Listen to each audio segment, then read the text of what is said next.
Welcome to another episode of Tune In Tuesday. As you know, the theme for summer reading this year is Tales and Tales. So I'm going to show you how to make a peach Melba mocktail. All right, let's get started.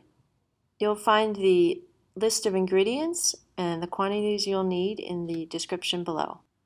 You'll need 4 peaches, some raspberries, pineapple juice, and pre-made lemonade, as well as ice cubes and mint to garnish. Place the peaches and pineapple juice into a food processor and process until smooth.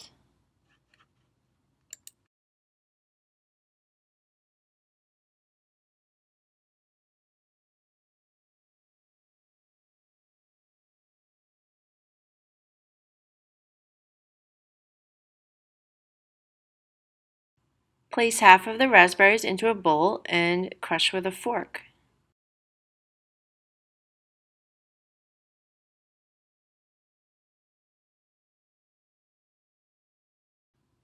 Place a sieve over a bowl and then with the back of a spoon push the peach mixture through the sieve.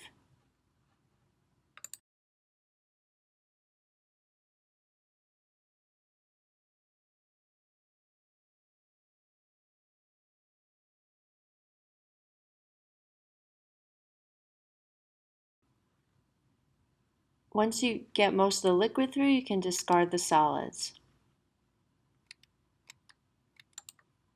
Stir in the crushed raspberries.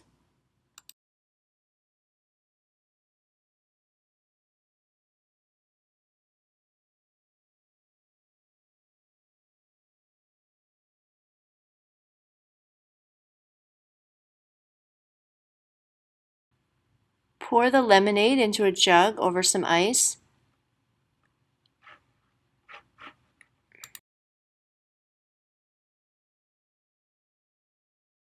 Finally, pour the peach juice mixture over the lemonade and stir.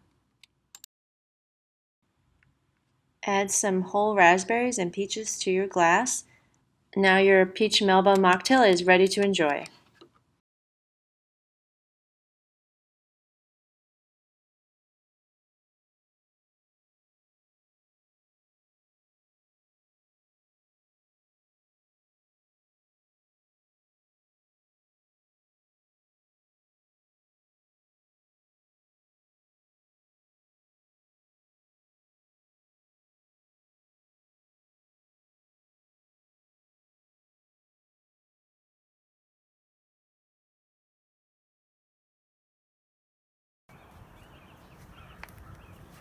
Let's see what Tibbi is reading. Hi everyone, I'm Tibbi, and it's about 100 degrees today. Well, not quite, 94, close enough to 100. So I want to thank Stephanie for that great recipe for the peach Melba punch. It's certainly a quencher, and as I'm participating in the Manlius Library Serenity Challenge, Summer of Serenity Challenge, I hope that everybody has their challenge card. I'm going to be able to make a summery drink and cross off one square, and then I'm going to read in a lovely setting, and it's lovely out, a little warm but lovely, no bugs, lots of sun, and so I have another square here. I hope that you all are filling out your square, getting raffle tickets for our end of the summer drawing, which will be September 6th. We're about a month into the challenge right now, so there's still plenty of time to catch up. I have a couple of great books that I brought outside today for summer reading. One I want to show you is Last Summer at the Golden Hotel by Alyssa Friedland. It's a great summer book.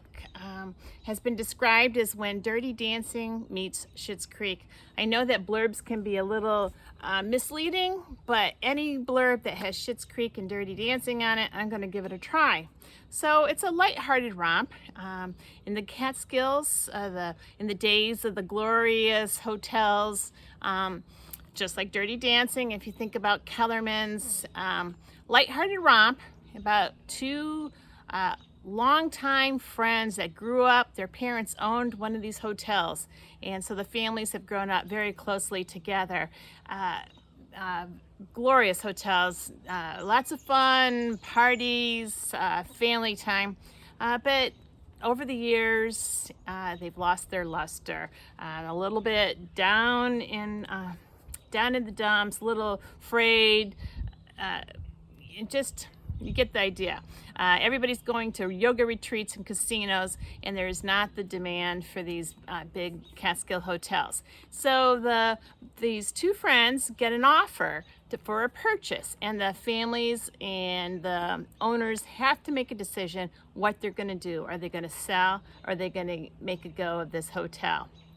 And of course, family secrets come out, family dynamics, lots of drama, some humor, and it's all real good for a really lighthearted romp, perfect summer reading, and I think that you might want to give this a try. The other book I have for you is just a powerful book, a whole different kind of feeling than the first book that I just showed you, called Razor Blade Tears by S.A. Cosby. If you have not read his Blacktop Wasteland, I highly encourage you to do that. He's a new author, newish author, that's really somebody that you should read, because he can deliver it all. He writes a thriller that's got great character development, that has a lot of social commentary in it. You will come away with this book really with a great appreciation for what he's trying to do. In Razor Blade Tears, it's takes place in, it's contemporary, takes place in a rural Virginia town outside of Richmond. And it's a black father and a white father, and they both have criminal past, and they have come together to seek justice for the murder of their sons. Their sons happen to be a married gay couple, and that was not highly thought of in this very rural town, and they were assassinated. And the two fathers come together because the law enforcement has let it go. There's just no justice. There's no even attempt at justice. It's just, they buried him and that's it. Nobody's looking for the killer. And the two fathers are devastated, and they're determined to do better for their sons after their death than how they did in their life. And this is a book that has these two men from black and white with racial prejudices coming together, both having to face the feelings for their sons, wishing they had done better, realizing that they have made mistakes, and they are seeking justice, they're seeking redemption, and it becomes like a buddy book, and there's humorous dialogue. It has you turning each page saying, how are they going to get out of this? What's going to happen next? It's thrilling, and it has a hugely powerful message in it too. And I really highly recommend that you read this book. And so just two short books, that will do it for me today, because the weather's lovely and it's so hot. I think that's probably all I'll be able to do today. So hope that you are continuing with your challenge, and until next time, see you soon. Goodbye.